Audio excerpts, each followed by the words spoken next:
네, 한 주도 평화롭게 잘 보내셨습니까? 네. 오늘 사사기 말씀 나눌 때에 우리가 평화를 선택하고 평화를 누릴 수 있기를 소망해 봅니다. 저는 한 주간 많은 감정의 변화를 겪었습니다. 특별히 실망하는 좀 감정을 겪었었는데요. 그래서 이 마음이 흔들려서 평화를 누리지 못했습니다.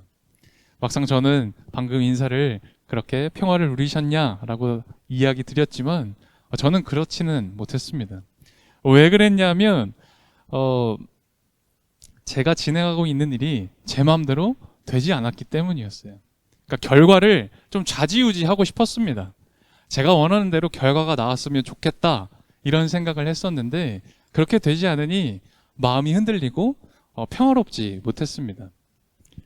근데 그러던 중에 목요일 대림절 묵상집 본문을 읽게 되었습니다. 여러분 대림절 묵상집 다 잘 보고 계시죠?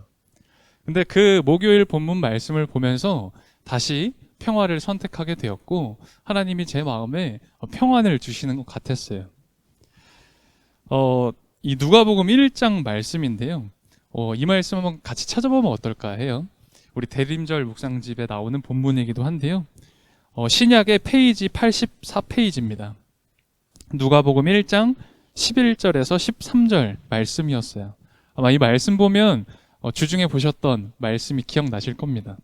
누가복음 1장 11절에서 13절 우리 세 절 말씀인데요. 11절에서 13절 함께 같이 읽어보면 좋을 것 같습니다. 같이 한 목소리로 읽겠습니다. 그때에 주님의 천사가 사가랴에서 나타나서 분향하는 제단 오른쪽에 섰다. 그는 천사를 보고 놀라서 두려움에 사로잡혔다. 천사가 그에게 말하였다. 사가랴야, 두려워하지 말아라. 내 간구를 주님께서 들어주셨다. 내 아내 엘리사벳이 너에게 아들을 낳아줄 것이니 그 이름을 요한이라고 하여라. 아멘. 이 진실되게 사랑하고 마음을 다해 주님을 섬겼던 사가랴였습니다. 그런 사가랴, 정말 간절히 원했지만 이 사가랴와 엘리사벳은 불임 가정이었죠. 아이는 갖지 못했습니다. 고통의 시간을 보냈습니다. 그런데 그러던 중 주님이 찾아오셨습니다. 주님의 천사가 찾아와 이렇게 말씀하셨죠. 두려워하지 말아라. 내 간구를 주님께서 들어주셨다. 제가 주중에 마음이 흔들리고 평화롭지 못할 때 사실 저도 그렇더라고요. 이 마음에 평화가 없다 보니까 남 탓하게 되더라고요. 그리고 자꾸 판단하게 되더라고요. 자꾸 외부로 시선을 돌렸습니다. 그래서 누구를 탓하고 이 판단하는 시간을 보내니 제 마음의 평화를 다 빼앗아 가버리더라고요. 그러던 중 이 목요일 이 말씀을 묵상했습니다. 그래서 저도 이런 생각이 들었어요. 내가 자꾸 외부만 찾고 외부만 봤구나. 외부가 아니라 밖이 아니라 좀 내 내면을 돌아봐야겠다라는 생각을 했습니다. 그리고 이 말씀을 읽으며 그런 마음을 주셨어요. 사가랴의 그 고통 그리고 그 간절했던 마음을 들으셨던 것처럼 오늘 나의 간구도 나의 마음도 듣고 계시겠구나. 이 믿음을 허락해 주셨고 그래서 밖이 아니라 조금 더 저의 내면을 돌아보게 되었습니다. 그리고 다시 평화를 선택하고 그리고 평안한 마음을 주셨어요. 내 목소리를 좀 줄였습니다. 그리고 내 의도를 내려놓았습니다. 그런데 그렇게 하니 그게 저에게 치유더라고요. 앞서 말씀드렸듯 결과를 좌지우지하고 싶었던 마음이 저한테는 문제였던 거예요. 그런데 그렇게 물으실 수도 있습니다. 목사님, 결과를 좀 내 마음대로 하고 싶은 거, 결과를 좀 좌지우지하고 싶은 게 문제입니까? 그러실 수 있어요. 그런데 문제가 될 수 있습니다. 우리는 알죠. 우리는 믿고 또한 고백합니다. 우리의 모든 일이, 우리의 모든 것이 다 하나님의 손 아래, 주관 아래 있음을 우리는 알고 있죠. 믿고 있습니다.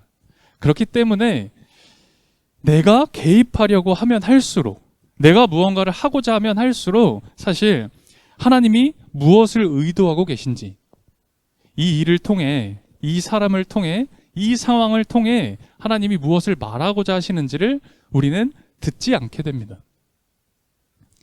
이 내 목소리에, 내 뜻에만 집중하게 되면 사실 너무나 쉽게 고통에 빠져버립니다. 하지만 하나님 목소리에 귀 기울이면, 하나님 목소리를 듣기를 애쓴다면 우리는 언제나, 그리고 반드시 평화를 누리게 됩니다. 오늘 우리가 사사기 말씀을 읽었어요. 이 대림절 우리가 이 사사기 말씀을 읽으며 하나님의 이 말씀에 귀 기울일 수 있으면 좋겠습니다.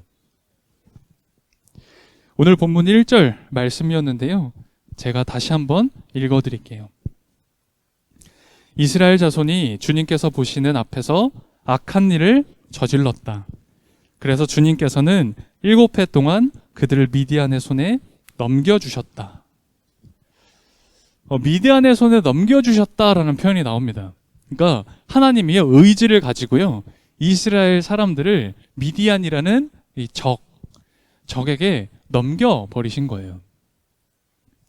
그럼 우리가 그런 생각 할 수 있습니다. 하나님이 사랑하시는 이스라엘 사람들을 적에게 넘기셨다고? 어떻게 그러실 수 있을까?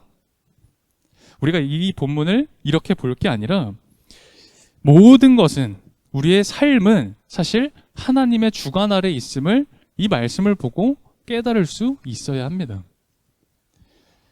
우리는 겸손해져야만 하고, 그리고 하나님 말씀에 귀 기울여야 하는 것이겠죠. 이스라엘이 악한 일을 저질렀다고 했죠. 그런데 그 악한 일을 저지른 대가가 2절부터 나오게 됩니다.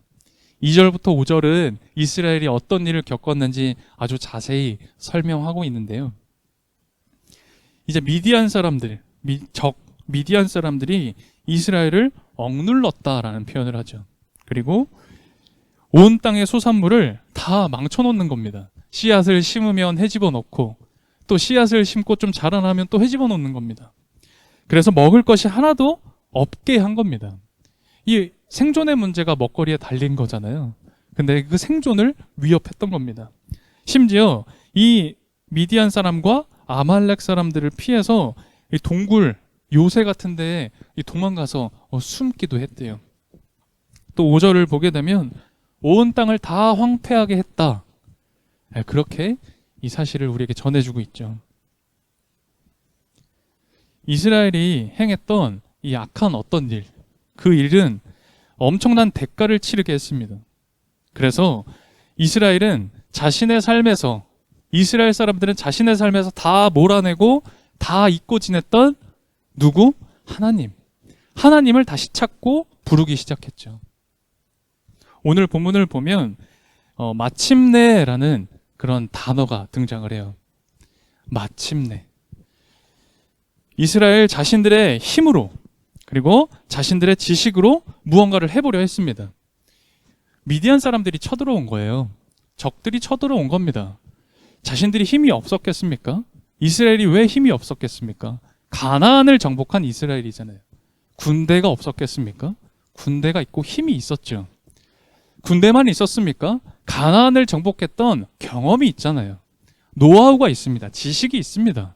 그래서 충분히 막아볼 수 있을 거라고 생각하지 않았겠습니까? 그런 자신들의 경험과 노하우로 무언가를 해보려 했습니다. 그런데 아무 소용이 없었던 거예요. 그래서 오늘 6절에는 이렇게 나와 있습니다. 제가 6절을 다시 한번 읽어드릴게요. 이스라엘이 미디안 때문에 전혀 길을 펴지 못하게 되자 마침내 이스라엘 자손이 주님께 울부짖었다. 마침내 하나님께 엎드립니다.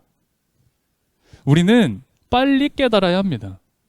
이 마침내까지 가지 않도록 우리는 하나님 앞에 엎드릴 수 있어야 하겠죠.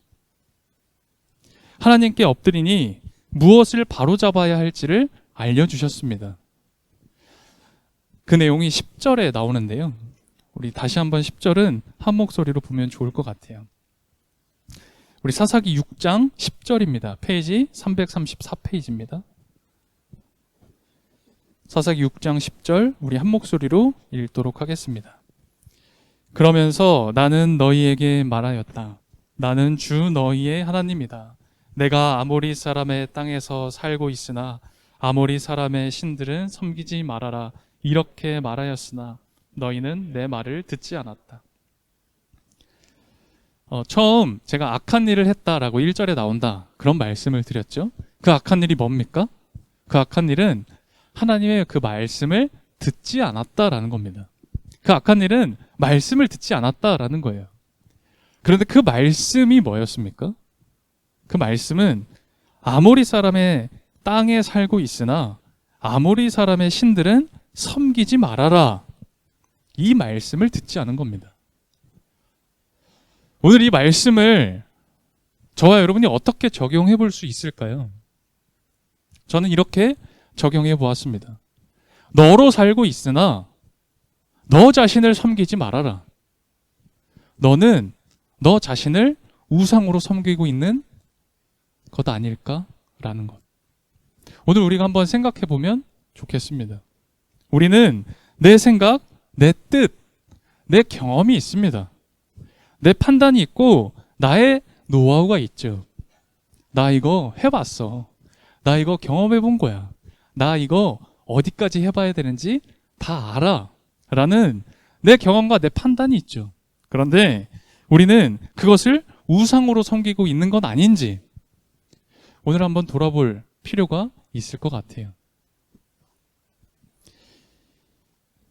예수님이 태어나시기 전에, 예수님이 이 땅에 오시기 전에 이 예수님을 기다리고 있던 유대인들, 이스라엘 사람들은 어떤 한 가지 생각을 하고 있었습니다.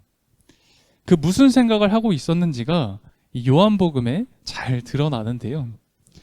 예수님의 제자 중 빌립이라는 사람이 있었습니다. 그 빌립이 예수님의 제자가 되기 전에 예수님을 처음 만났던 장면이 이 요한복음에 기록되어져 있어요.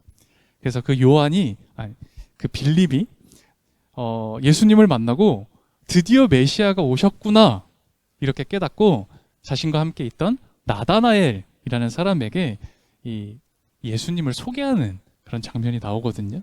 그 부분을 제가 한번 읽어드릴게요. 요한복음 1장 말씀에 나오는데 제가 읽어드리겠습니다.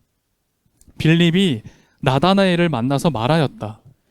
모세가 율법책에 기록하였고 또 예언자들이 기록한 그분을 우리가 만났습니다. 그분은 나사렛 출신으로 요셉의 아들 예수입니다. 이 빌립이 나다나엘에게 말한 거예요. 율법책에 기록되어져 있고 우리가 그토록 기다리던 메시아가 이 땅에 오셨다라는 걸 얘기합니다. 그러면서 뭐라 그래요? 그분은 나사렛 출신으로 요셉의 아들 예수입니다. 이렇게 소개를 해줘요. 그러니까 나다나엘이 뭐라고 얘기하냐면 이렇게 얘기합니다. 나다나엘이 그에게 말하였다. 나사렛에서 무슨 선한 것이 나올 수 있겠소? 이 나다나엘의 반응을 어떻게 생각하십니까? 자신의 생각, 자신의 경험, 나의 노하우가 우상이 돼버린 사람은요, 예수님도 알아볼 수 없는 거예요.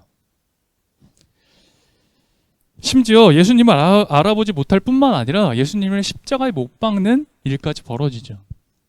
당시 이 나사렛이라는 동네는요, 매우 작고 또 가난하고 소외된 사람들이 많이 사는 동네였습니다.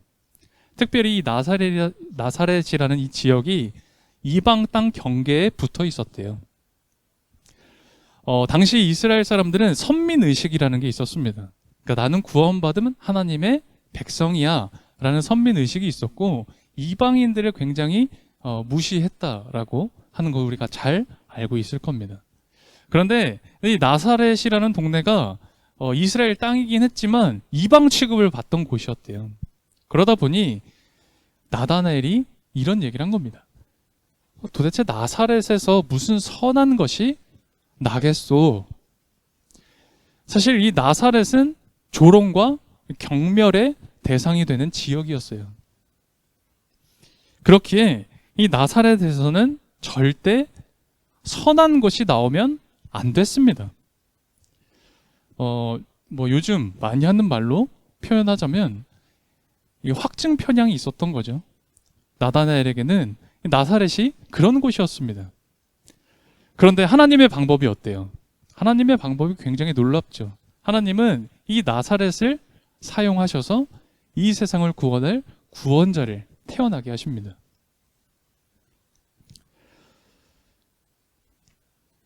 어제 대림절 묵상집에 나온 누가복음 말씀을 묵상하셨나요? 저는 이 말씀을 보면서 참 많은 것들을 또 역시 생각했는데요. 누가복음 1장에 어제 묵상집 본문을 제가 다시 한번 읽어드리겠습니다. 18절, 19절이었습니다. 사가랴가 천사에게 말하였다. 어떻게 그것을 알겠습니까? 나는 늙은 사람이요 내 아내도 나이가 많으니 말입니다. 천사가 그에게 말하였다. 나는 하나님 앞에 서 있는 가브리엘인데 나는 내게 이 기쁜 소식을 전해주려고 보내심을 받았다. 아멘. 어제 우리가 읽은 그 누가복음 1장의 상황이 어떤 상황이냐 하면 사가랴와 엘리사벳이 아이가 없었던, 그래서 고통의 시간을 보내던 중 주님의 천사 가브리엘이 나타났습니다. 그리고 이야기했던 거죠. 너희 부부가 아이를 갖게 될 거다. 이런 얘기를 하는 장면이었고, 그리고 나서 이어지는 대화가 제가 방금 읽어드린 그 본문입니다. 천사가 아이를 갖게 될 것이다라는 이 엄청난 소식을 전하는데 사가랴를 보세요. 사가랴가 어땠습니까? 시큰둥합니다. 도대체 무슨 소리냐라는 거예요. 내가 이미 나이가 많고 우리 아내도 나이가 많아 이제 폐경인 지경인데 우리가 어떻게 아이를 갖느냐라는 겁니다.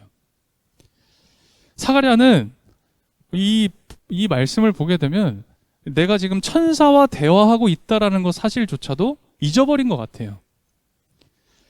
나의 기준, 내가 가진 지식이 있어요. 내가 가진 경험이라는 게 있잖아요. 그런데 이게 나한테 우상이 되어버리면 주님의 천사가 찾아와도 예수님도 알아보지 못하는 겁니다. 아니 뭐 주님의 천사나 예수님이요 신분증이라도 꺼내서 보여줘야 되는 겁니까? 나 사실 천사야. 나 사실 예수야. 그래야 될까요? 과연 오늘 우리는, 여러분과 저는 주님의 천사가 찾아온다면, 예수님을 만나게 된다면 알아볼 수 있는 걸까요? 하나님의 말씀을 듣지 않아 결국 마침내 부르짖을 수밖에 없었던 그 이스라엘의 모습이 사실 오늘 저와 여러분의 모습은 아니었던 걸까요? 우리 하나님 말씀에 귀를 기울일 수 있는 성도가 됩시다. 하나님의 말씀을 묵상하고 기도하는 그런 성도가 됩시다. 오늘 사사기 이 말씀을 전체를 다 읽진 않았지만 우리가 잘 알듯 이스라엘 사람들이 하나님을 찾고 부르짖었고 하나님은 거기에 응답해 주십니다. 우리가 잘 아는 기드온을 세워주세요. 그래서 이스라엘 사람들을 구원합니다. 미디안 적들을 물리쳐 주십니다. 구원을 허락하시죠. 마찬가지로 우리도 하나님께서 그냥 절대 내버려 두지 않으세요. 우리를 구원하시는, 우리를 돌보아 주시는 하나님이십니다. 이 말씀을, 그리고 그런 하나님을 우리는 믿기에 다시 희망을 가질 수 있습니다. 다시 희망을 노래할 수 있는 것이죠. 대림절 둘째 주간을 이제 시작합니다. 이번 둘째 주간 하나님께 더 우리가 가까이 나아갈 수 있길 바랍니다. 가까이 나아갈 뿐만 아니라 정말 말씀을 듣기 위해 애쓸 수 있는 우리 모두가 되었으면 좋겠습니다. 나라는 우상, 내 경험이라는, 내 노하우라는, 내가 해봤다는 그 생각, 그 우상을 이제 벗고 하나님 안으로, 하나님 품 그 안으로 우리가 들어갈 수 있는 오늘 평화교회, 또 우리 모두가 되기를 간절히 소망합니다. 오늘은 시 한 편을 좀 소개해드리고 오늘 설교를 마치려고 합니다. 해시계 옆에서 그대에게라는 시 중인데요. 제가 읽어드리겠습니다. 그대의 밀실로 들어가라. 그리고 혼자 있으면서 문을 닫으라. 마음을 진정시키고 지정된 장소에 머무르면서 그대 내면으로부터 나에 의해 말해지는 나의 말씀의 영 안으로 들어가 편히 쉬도록 하라. 연구하려 하지 말고 지성을 가지고 이해하려 노력하지도 말라. 왜냐하면 그대가 내 안에서 편히 머무를 때 내가 그대 내면으로부터 나와서 그대를 이해시켜 줄 것이니. 주님, 대림절의 기다림은 우리에게 소망이며 참 자유임을 느낍니다. 또 주님의 사랑이 무엇인지를 깨우쳐 줍니다. 이 기다림의 계절, 우리를 성숙하고 풍요롭게 해주십시오. 특별히 이번 대림절 말씀을 묵상하고 말씀으로 기도함으로 다가오는 내일을 기쁘게 나아가도록 힘을 허락해 주십시오. 이스라엘 사람들에게 그리고 사가랴에게 찾아오셨던 주님을 떠올립니다. 그리고 오늘 우리의 삶의 현장에도 주님께서 오시기를 기다립니다. 자신을 돌아보며 회개하고 깨어 기도하면서 주님을 맞이하게 해주십시오. 주님의 오심을 기다리는 저희들이 마음과 정성 그리고 이 삶을 주님께 봉헌드립니다. 우리를 기쁘게 받아주시고 그 마음 가운데 따뜻한 성령의 은혜 허락해 주십시오. 임마누엘의 하나님, 예수 그리스도의 이름으로 기도드립니다. 아멘.